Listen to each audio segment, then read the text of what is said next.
가지 말씀입니다.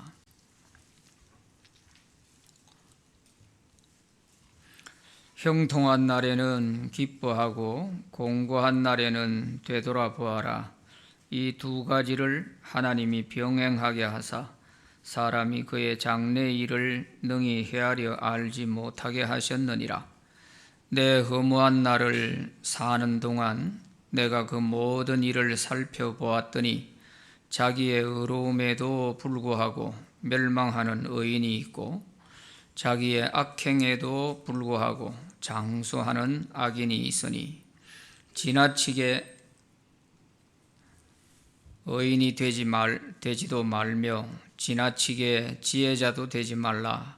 어찌하여 스스로 패망하게 하겠느냐? 지나치게 악인이 되지도 말며 지나치게 우매한 자도 되지 말라. 어찌하여 기한 전에 죽으려고 하느냐? 너는 이것도 잡으며 저것에서도 내 손을 놓지 아니하는 것이 좋으니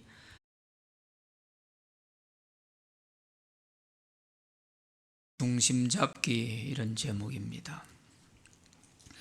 인간은 누구나 일상생활에서 희로애락을 겪으면서 살아갑니다.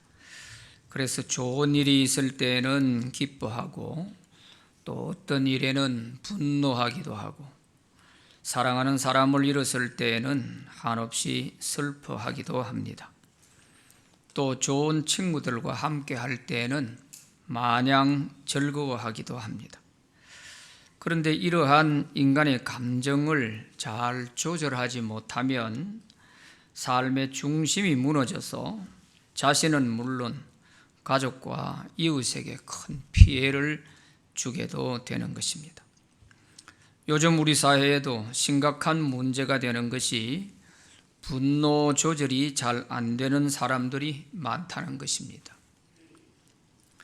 감정 조절이 자기 마음대로 되지 않는 것입니다. 그래서 순간적으로 큰 사고를 치는 것을 볼 수 있죠. 이것은 몸과 마음이 건강하지 못하기 때문인 것입니다. 이처럼 우리의 신앙생활에도 나는 하나님 말씀대로 잘 살아보고 싶은데 마음대로 잘 안 되는 것입니다. 기도를 해봐도 안 됩니다. 그래서 반쯤은 포기하고 그저 마음 편하게 사는 사람들이 많이 있습니다. 이것이 신앙생활의 중심이 무너진 사람의 모습입니다. 영적으로 건강하지 못하기 때문인 것이지요. 그러므로 우리의 신앙생활이 무너지지 않도록 믿음으로 중심을 잡아주는 노력과 지혜가 필요합니다. 오늘 본문에는 좌로나 우로나 치우치지 아니하고 믿음으로 중심을 잘 잡으라고 말씀해 주고 있습니다. 우리는 어떻게 믿음으로 중심을 잡아야 할까요? 첫째는 형통할 때와 공고할 때 중심 잡기입니다. 오늘 본문 전도서 7장 14절 말씀에 보면 형통한 날에는 기뻐하고 공고한 날에는 되돌아보아라. 이 두 가지를 하나님이 병행하게 하사 사람이 그의 장래 일을 능히 헤아려 알지 못하게 하셨느니라. 이렇게 말씀하고 있습니다.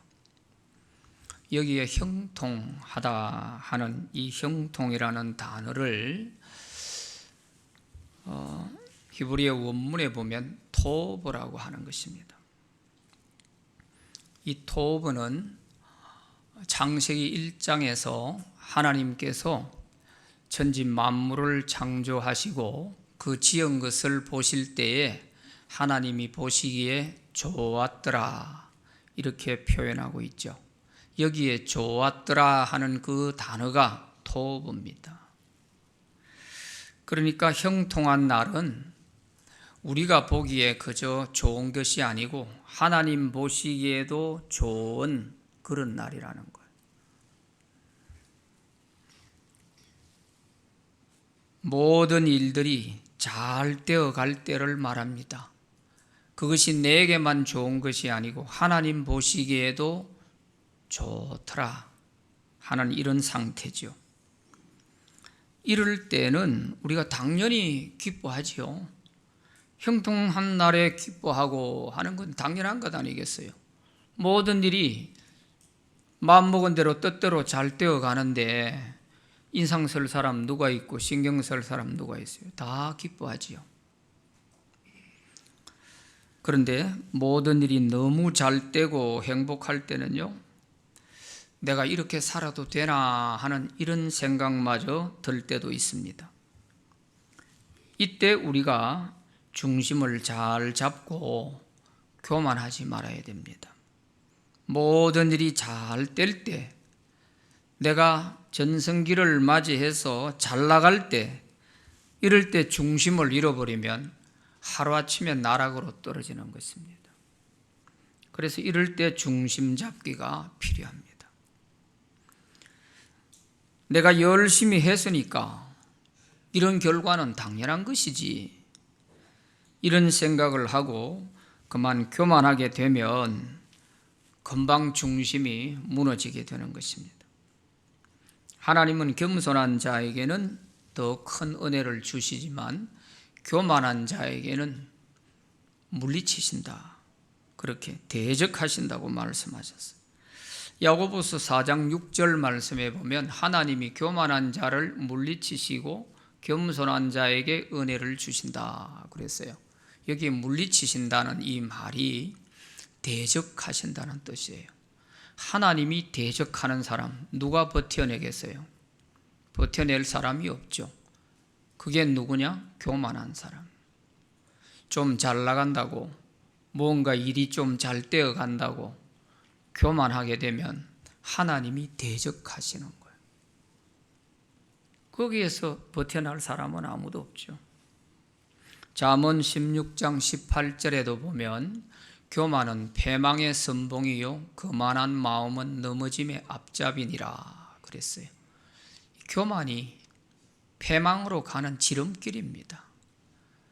거만하고 그러다가 보면 언제 자기 자신이 나락으로 떨어져 있는지 넘어짐의 앞잡이라고 그랬어요.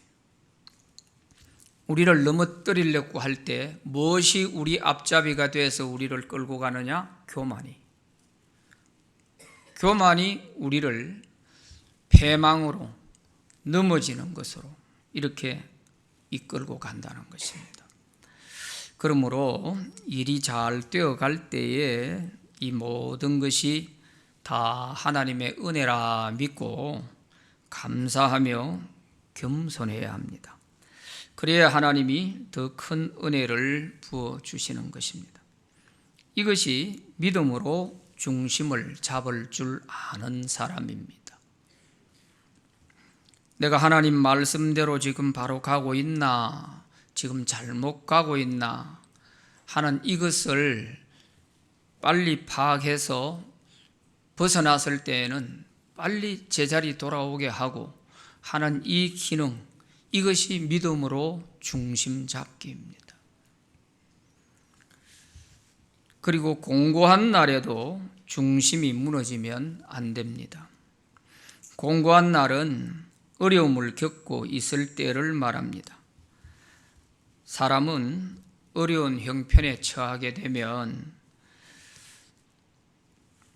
자신을 비관하거나 다른 사람을 원망하기가 쉽습니다.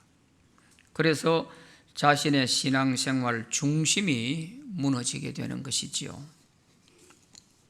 그래서 14절 말씀에서 공고한 날에는 되돌아보아라 그렇게 말씀하고 있습니다.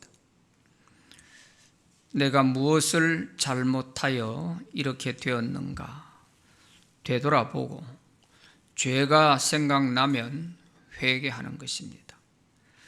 그리고 하나님이 이런 시련을 내게 왜 주셨는지, 그 이유가 무엇인지, 그동안 참 잘 되었는데 왜 갑자기 이런 어려움이 온 것일까? 이런 자신을 되돌아보는 이런 시간이 필요한 거죠. 이렇게 하면서 자기의 잘못된 부분들, 빗나간 부분들을 바로 잡을 수가 있는 것입니다.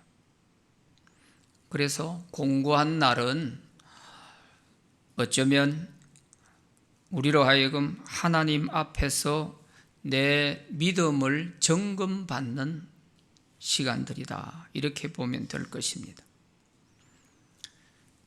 그래서 이 공고한 날을 주신 하나님의 그 뜻이 무엇인지를 빨리 발견하게 되면 그 공고한 날은 즉시 형통한 날로 바뀌어지게 됩니다. 그러나 형통한 날이라 해서 교만하게 되면 그 형통한 날은 곧 공고한 날로 바뀌어지게 될 것입니다. 그러므로 우리는 형통하냐 공고하냐 하는 눈앞에 보이는 현실만 바라보게 되면 하나님을 놓치게 돼요. 그래서 공고한 날에는 하나님을 원망하게 되고 형통한 날에는 교만해서 넘어지게 되고 그렇게 되는 거예요. 그러니까 우리는 형통한 날에나 공고한 날에나 믿음의 중심을 바로잡으려면 하나님을 바라보아야 되는 거예요.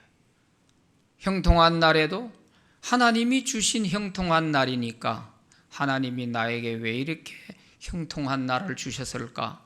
왜 이렇게 행복한 날을 주실까?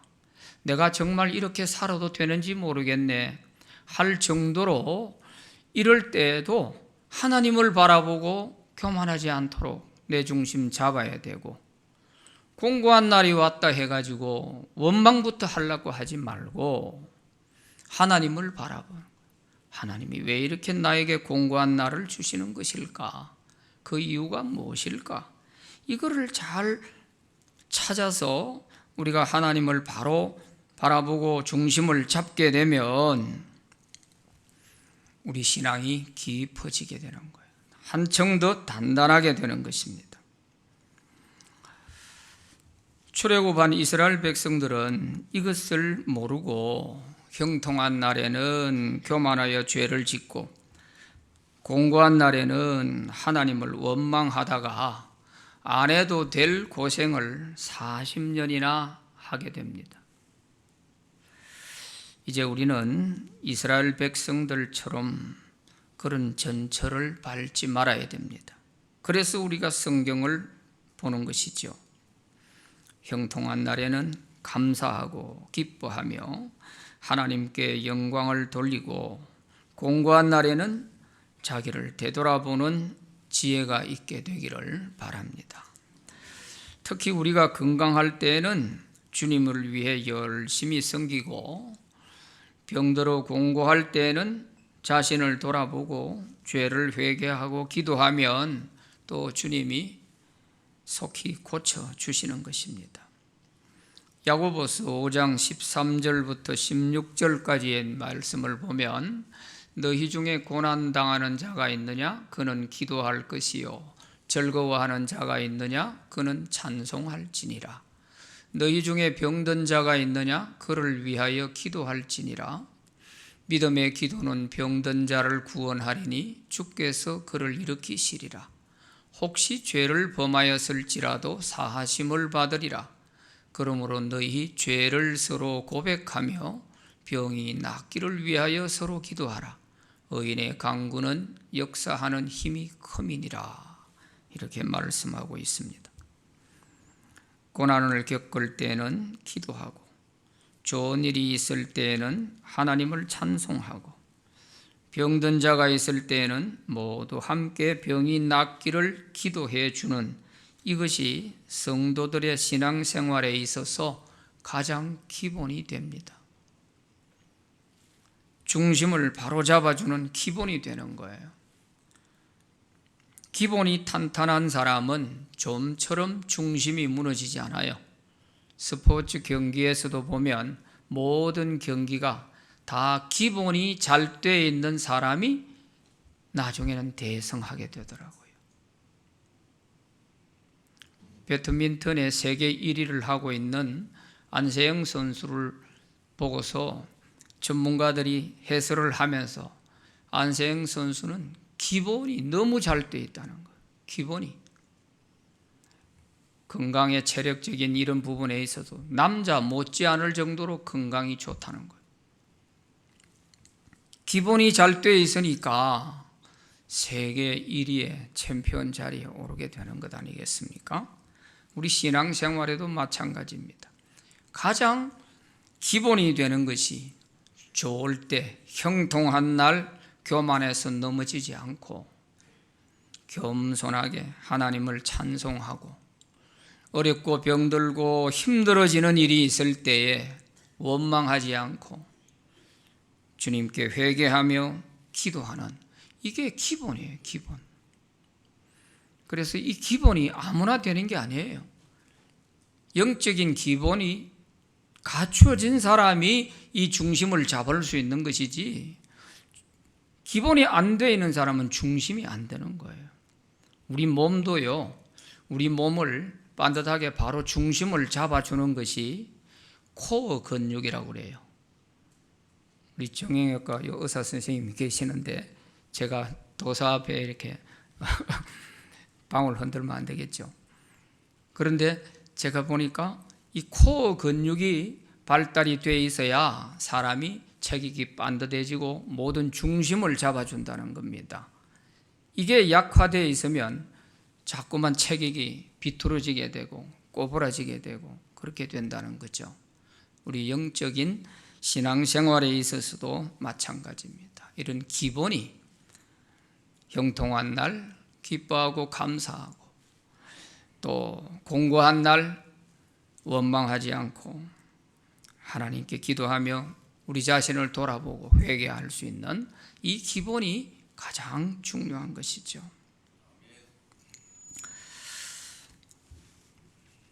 그런데 오늘 아주 의미심장한 말씀이 거기 있습니다. 14절 말씀에 보면 형통한 날과 공고한 날, 이 두 가지를 하나님이 병행하게 하셔서 사람이 그의 장래의 일을 능히 헤아려 알지 못하게 하셨느니라. 아주 의미심장한 말씀을 하고 있어요. 심오한 말씀이에요. 형통한 날과 공고한 날을 두 개를 섞어가면서 병행하셔서 우리에게 왜 병행하게 되느냐? 이걸 병행하면서 우리 믿음을 건강하고 튼튼하고 더 강하게 하나님이 키워가시는 것입니다. 늘 형통한 날만 있으면 그게 옳은 건강한 믿음이 안 돼요. 또 늘 공고한 날만 있으면 견뎌내기가 어려워요. 그러니까 형통한 날과 공고한 날을 병행하시고 섞어가면서 우리 믿음을 하나님이 키워가시는 거예요. 그러니까 공고한 날에도 하나님을 바라보고 형통한 날에도 하나님을 바라보면 중심이 바로 잡혀요. 왜? 형통한 날도 하나님이 주신 날이고 공고한 날도 하나님이 주신 것이잖아요. 하나님 안에서 형통하든 공고하든 다 하나님의 뜻이 있단 말이에요. 그러니까 우리 믿음의 시선을 하나님께로 향하면 언제나 중심이 바로 잡혀요. 그렇지만 이 시선이 다른 쪽으로 빗나가게 될 때는 큰 문제가 생기고 사고를 치게 돼요. 나 자신만 넘어지는 게 아니고 다른 사람까지도 해를 끼치게 되는 거예요. 시험 든 사람 보세요. 자기 혼자의 문제가 아니잖아요. 여러 사람을 아주 시험 들게 만들어요. 그래서 항상 우리 믿음의 시선을 하나님께로 향할 수가 있어야 되는 것입니다. 형통한 날에는 공고한 날을 대비해서 겸손하고 공고한 날에는 형통한 날을 기대하면서 기도하는 이런 믿음의 중심 잡기를 잘 할 수 있기를 바랍니다. 그리할 때 좋은 날에도 어려운 날에도 우리의 신앙 중심이 절대 무너지지 않고 오래오래 우리가 복을 누리게 될 줄 믿습니다. 날씨도 늘 맑은 날만 계속되면 동식물이 살 수가 없어요. 맑은 날이 있으면 흐린 날도 있어야 되고 비가 오는 날도 있어야 돼요. 그래야 동식물이 살 수가 있어요.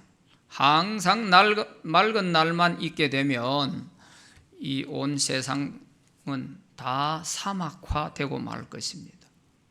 사막이 되고 말아요. 그러니까 때로는 비가 좀 이렇게 골고루 오지 않아서 피해도 생기기도 하지만 때로는 그게 필요한 거예요. 보슬비도 필요하지만 소낙비도 필요한 거예요. 보슬비 가지고는 절대로 묵은 때를 씻어낼 수 없어요. 이 건물의 지붕 위에 이런 거요, 먼지가 쌓이고 더러워져 있는 거 소낙비가 한번 오면 깨끗하게 돼요. 그래서 소나기가 쏟아지고 나면 도시 전체를 바라봐도 깨끗하게 보이잖아요. 누가 그 고층 빌딩에 올라가서 그거 다 청소할 수 있겠어요? 그런데 자연을 통해서 소낙비가 한 번씩 세게 몰아치다 보면 그게 다 깨끗이 씻어지게 되고 그런 거 아니겠어요? 이처럼 우리 신앙생활에도 형통한 날과 공고한 날을 하나님이 골고루 섞어 주시면서 그래서 우리로 하여금 교만하지 않도록 중심 잘 잡고 갈 수 있도록 만드는 거예요. 장래일을 알지 못하게 하셨다 그랬잖아요. 장래일을. 왜? 내가 지금 형통하다 해서 이 형통이 마냥 평생 가는 게 아니라는 거예요. 언제 공고한 날이 올지 아무도 몰라요. 그러니까 형통한 날에는 겸손해야죠. 공고한 날을 대비해서. 또 공고한 날에는 내가 이것이 계속 평생 공고한 날만 있을 것이다. 아니에요. 어느 순간 또 형통한 날을 주시는 거예요. 이것이 항상 병행하신다 하는 이것이 참 하나님께서 왜 이렇게 하시는지 하는 것을 알 수가 있어요. 우리 믿음을 건강하고 바르게 잘 키워가시려고 그러는 거예요. 교만한 사람 그대로 놔두면 안 되잖아요. 그러니까 교만할 때는 또 공고한 날을 통해서 바로 잡아주고 또 공고해서 너무 낙심하고 있으면 형통한 날을 통해서 또 용기를 갖게 해주고 이러면서 우리 믿음이 점점 하나님이 기뻐하시는 믿음으로 성장해 가게 되는 줄로 믿습니다. 두 번째, 의인과 악인 사이에서 중심 잡기입니다. 오늘 본문 전도서 7장 15절에서 17절에 있는 말씀을 보면 내 허무한 날을 사는 동안 내가 그 모든 일을 살펴보았더니 자기의 어려움에도 불구하고 멸망하는 의인이 있고 자기의 악행에도 불구하고 장수하는 악인이 있으니 지나치게 의인이 되지도 말며 지나치게 악인이 되지도 말라. 어찌하여 기한 전에 죽으려고 하느냐. 이렇게 말씀하고 있어요. 지나치게 의인이 되지도 말며 지나치게 악인이 되지도 말라. 이 말씀은 적당히 타협하라는 것이 아닙니다. 그런 말씀이 아니에요. 지나치게 의인이 되려고 하다 보면 문제가 생기기 때문에 지나치게 의인이 되지 말라고 하는 것인데 지나치게 자기를 의인화하려고 하다 보면 바리새인처럼 되는 거예요. 바리새인처럼. 바리새인들은 너무 지나치게 자기의 의로운 모습을 사람들에게 보여주려고 하다가 예수님께 무서운 책망과 저주를 받았습니다.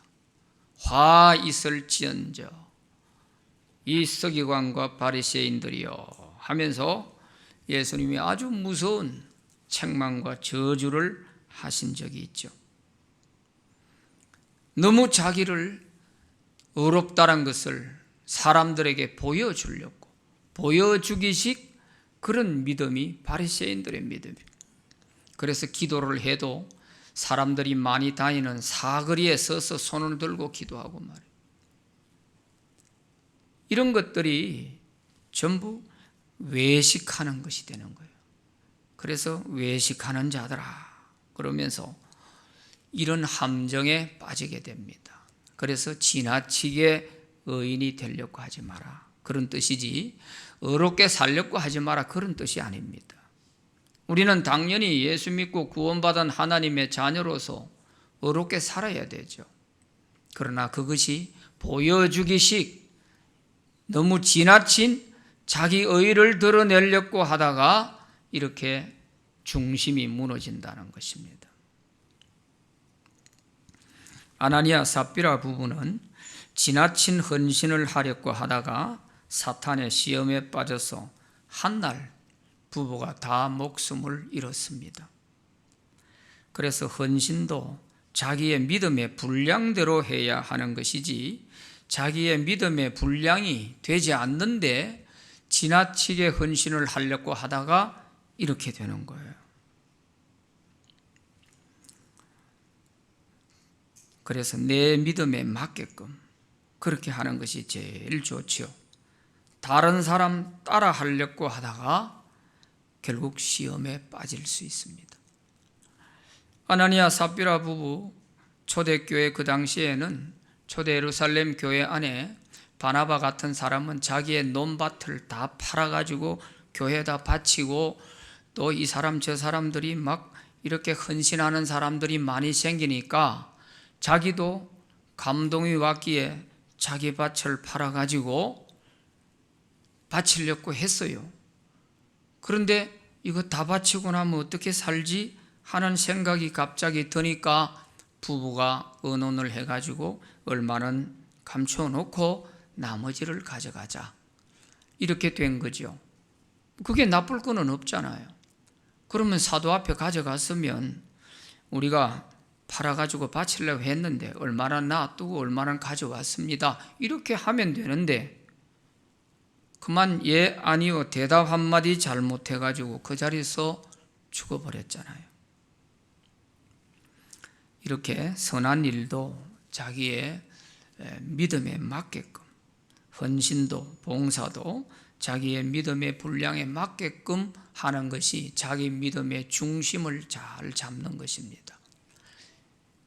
이 중심이 잡히지 않고 무너지게 되면 나중에는 원망이 터져 나오게 되고 또 선한 일 잘 해놓고 다 소용없더라, 이런 소리가 나오게 되는 것이죠. 가룟 유다는 지나치게 가난한 사람을 구제하자는 그런 가난한 사람의 구제를 변호하다가 십자가에서 돌아가시기 전에 예수님을 위한 마지막 마리아의 헌신을 가로막으려고 했습니다. 그래서 예수님이 판결을 해 주었어요. 마리아가 하는 일은 잘 하였도다. 내 장례를 미리 준비하였다. 예수님 앞에서 가룟 유다가 가난한 사람들을 두둔하다가 이렇게 된 거죠. 그것도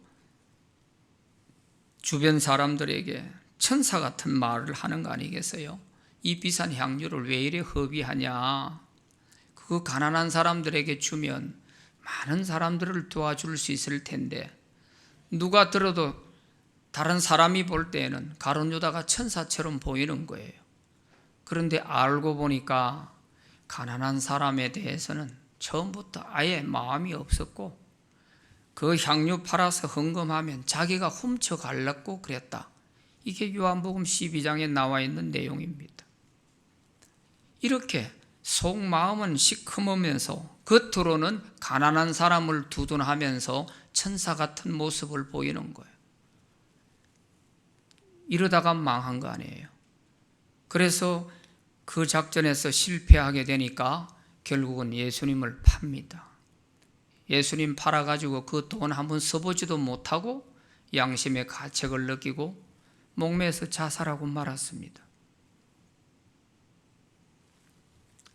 이렇게 신앙생활에 우리가 중심을 못 잡으면 조금 이렇게 도드라지게 이렇게 칭찬을 하면 그만 거기에 넘어지고 또 조금 꾸지람 들으면 거기에 또 무너지고 이래서는 안 되잖아요.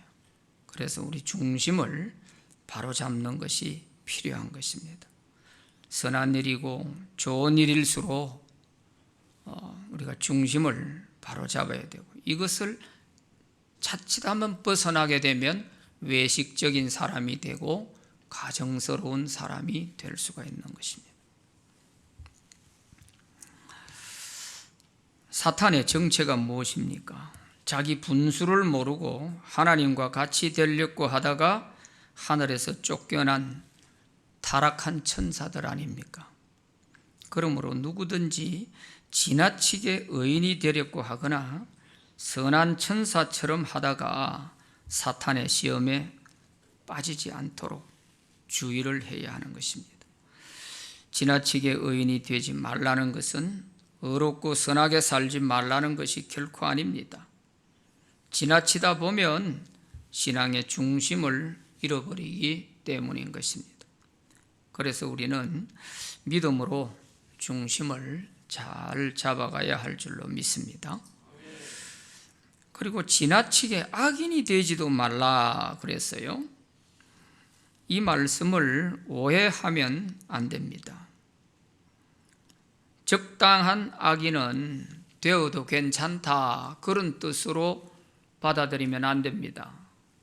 지나치게 악인이 되지 말라고 하니까 아마 적당하게 하는 것은 괜찮구나, 이런 생각을 하는 분들이 없잖아 있을 수 있는데, 그거는 아니에요. 틀린 거예요. 이것은 지나치게 악한 일에 앞장서다가 죽음을 재촉하지 말라, 그런 뜻이에요.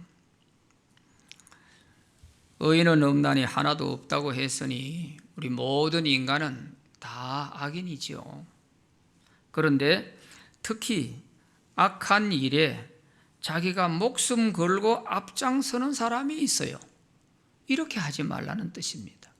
지나치게 악인이 되지 말라는 말이 굳이 자기가 그 악한 일에 앞장서 가지고 이렇게 하는 사람들이 가끔 있는데, 그런 사람 밑에지 말라는 거죠.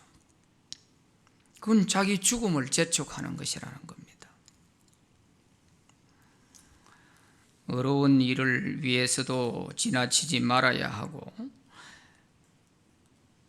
악한 일에 있어서도 지나친 악인이 되어서는 안 되는 것입니다.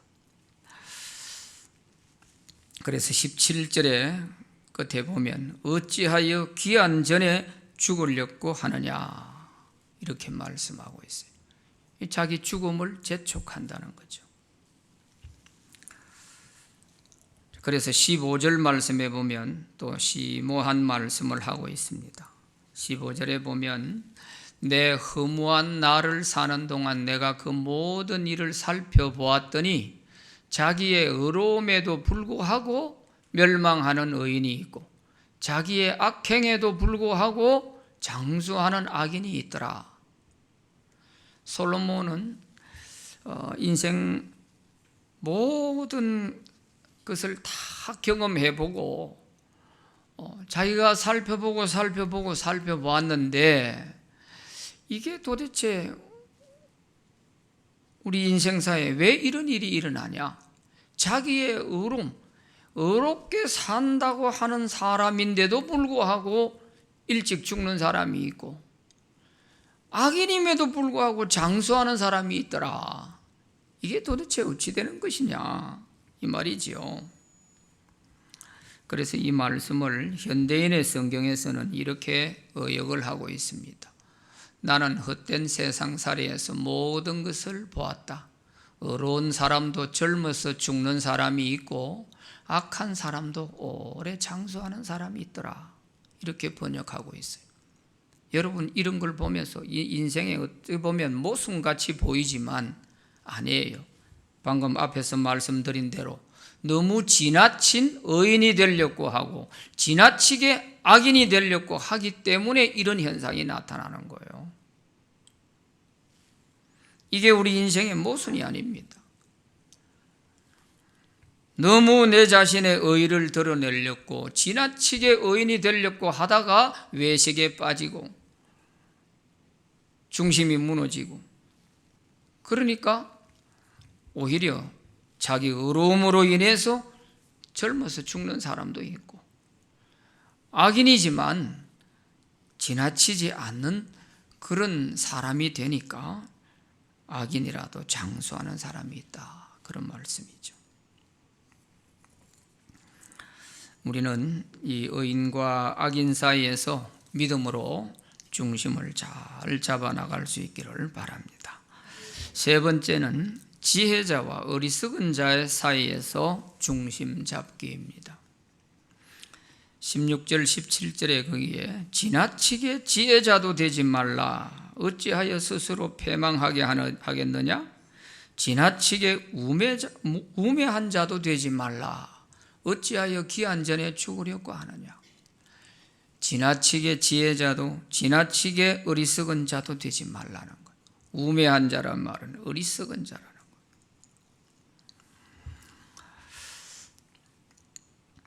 지혜는 지나치다 보면 되려 교만하게 되고 자기 꾀에 빠져서 자기가 망하는 것입니다.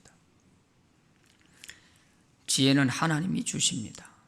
그래서 하나님을 경외하는 것이 지혜의 근본이에요. 잠언 9장 10절 말씀에 보면 여호와를 경외하는 것이 지혜의 근본이요 거룩하신 자를 아는 것이 명철이니라 그랬어요. 지혜의 근본이 하나님을 경외하는 데서 오는 것입니다. 지혜는 하나님이 주시는 거예요. 하나님이 솔로몬에게 지혜를 주셨습니다. 솔로몬의 명성이 널리 퍼지게 되자 여러 나라에서 솔로몬의 지혜를 보기 위해서 귀한 선물을 많이 가지고 찾아왔습니다. 그러자 솔로몬이 점점 교만해지게 됩니다. 자기에게 지혜를 주신 하나님과 멀어지게 됩니다.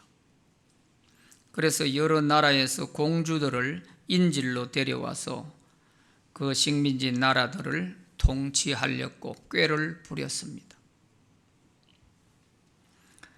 겉으로는 혼인 동맹이라고 하지만 사실은 그 식민지 나라를 손쉽게 통제하려고 하는 인질로 잡아다 놓은 것이죠. 그런데 이 공주들이 시집을 올 때에 자기 나라의 우상들을 전부 가지고 들어온 것입니다. 그리고 그 우상을 섬길 수 있도록 해달라고 솔로몬에게 설득을 했습니다. 솔로몬이 허락해 주었어요. 신전도 지어 주었습니다. 하나님이 가장 싫어하는 일들을 한 것이지요. 그러자 하나님이 진노하십니다. 자기에게 지혜를 주셔서 유명한 왕이 되게 해주신 그 하나님을 배신한 것입니다. 하나님을 잘 경외하는 것이 지혜의 근본인데 하나님을 떠난 솔로몬의 그 지혜와 왕위가 오래 갈 리가 없지요. 그래서 솔로몬 왕이 세상을 떠나면 이스라엘 나라를 하나님이 남북으로 찢어서 갈라놓겠다, 그렇게 말씀하셨습니다. 왜 솔로몬에게 벌을 안 주시고 후손들에게 그리 하느냐? 솔로몬이 성전을 지은 사람이기 때문에 봐준 거예요. 그래서 솔로몬이 죽으면 네 자식 때에 가서 나라를 찢어 놓겠다. 그러니까 솔로몬이 하나님께 지혜를 얻어가지고 자기의 명성은 널리 떨치고 했지만 결국 그 지혜를 얻어서 명성을 떨친 결과가 후손들에게 재앙을 물려준 거예요. 복을 물려준 게 아니고 믿음을 물려준 게 아니고 재앙을 물려준, 나라를 찢어놓아 버렸으니까요. 그러니까 너무 지나치게 지혜자가 되려고 하면 잔꾀를 부리게 되고 그 잔꾀에 자기가 빠져서 패망하게 되는 거예요. 그래서 지나치게 지혜자도 되지 말라. 어찌하여 스스로 패망하게 하겠느냐. 그렇게 말씀하고 있죠. 그리고 지나치게 우매한 자도 되지 말라 그랬어요. 어리석은 자도 되지 말라. 우리가 하나님을 알기 전에 인간은 모두 다 어리석고 미련한 자들입니다. 그래서 하나님이 없다고 하는 것이에요. 시편 14편 1절에도 보면 어리석은 자는 그의 마음에 이르기를 하나님이 없다 하는도다 그랬어요. 하나님이 창조하신 이 세상에 살면서 하나님이 없다고 하는 자는 세상에서 가장 어리석은 사람, 가장 미련한 사람. 그런데 예수 믿고 하나님의 자녀가 된 사람들은 하나님이 주신 하늘의 지혜를 가지고 이 세상을 승리하며 살아갑니다. 그래서 하나님은 세상에 미련한 자들을 택하여 세상에 있는 지혜 있는 자들을 부끄럽게 하시고 세상에 약한 자들을 택하여 강한 자를 부끄럽게 하시고 세상에서 가난한 자들을 택하여서 부한 자들을 부끄럽게 하신다 그랬습니다. 그러므로 우리가 믿음으로 신앙의 중심을 잘 잡으려면은 하나님을 바로 알고 하나님을 경외할 때에 좌로나 우로나 치우치지 않고 중심을 바로 잡아갈 수가 있습니다. 오늘 본문 18절 말씀에 보면 하나님을 경외하는 자는 이 모든 일에서 벗어날 것임이니라 이렇게 말씀하고 있습니다. 하나님을 경외하는 자는 이 모든 것에서 벗어난다. 그 말은 좌로나 우로나 치우치지 않고 중심을 딱 바로 잡고 그렇게 갈 수 있다. 그런 말씀이에요. 형통한 날과 공고한 날에서도 중심을 바로 잡고 의인과 악인 사이에서도 치우치지 않고 중심을 바로 잡고 지혜자와 어리석은 자 사이에서도 믿음으로 중심을 잘 잡으면서 살아갈 수가 있는 것이죠. 우리 모두는 우리 믿음으로 우리 신앙의 중심 잘 잡아서 항상 하나님의 사랑과 복을 받고 살아가시기를 바랍니다. 기도합시다. 하나님 아버지 감사합니다. 믿음으로 살아간다고 하지만 우리는 때때로 우리 마음과 뜻대로 되지 않을 때에 우리는 치우쳐서 때로는 지나치게 의인이 되려 하다 넘어질 때도 있고 또 지나치게 악한 일에 앞장서다 무너질 때도 있고 늘 우리는 믿음의 중심을 바로잡지 못해서 갈팡질팡할 때가 많았습니다. 오늘 이 지혜의 말씀을 우리에게 주셨으니 형통한 날이든 공고한 날이든 지혜자든 우매한 자든 악인이든 의인이든 어떠한